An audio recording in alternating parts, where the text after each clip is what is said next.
International experience is one that you've highlighted as being a must. Is that an acknowledgement that the process was wrong in appointing Razor who didn't have international experience? No, what it is really is an acknowledgement that we're midway through a World Cup cycle, 2 years out from the next World Cup, and we simply don't have time for someone to find their feet in international rugby. We need someone that can hit the ground running and know exactly what we're going into. You've also highlighted New Zealand coach.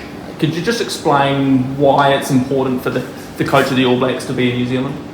Firstly, this is the All Blacks, and so as a matter of principle, ideally we want a New Zealander coaching that team, but we're also really fortunate in New Zealand. We have an incredible amount of amazing coaches, both coaching here in New Zealand and around the world, so we don't believe at this point in time that we need to go outside of New Zealand candidates. You said in the release that there'll be a recently retired All Black on the selection panel. Can you just talk us through that? And when you say recently, like how recently?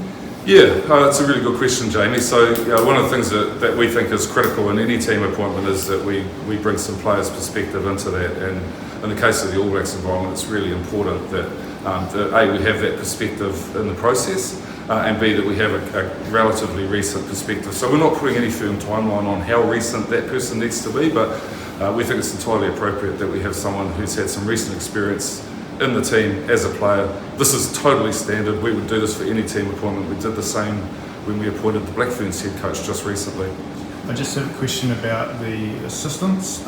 So is it business as usual for them until the head coach gets appointed? Like what are they doing right now? Yeah, so absolutely business as usual. For the rest of the management staff, that goes beyond the assistant coaches to the whole management team. Yeah, at this point in time, we've got a vacancy for a head coach, and that's what we're looking to appoint. And then when the head coach comes in, they will start to make changes if they see fit?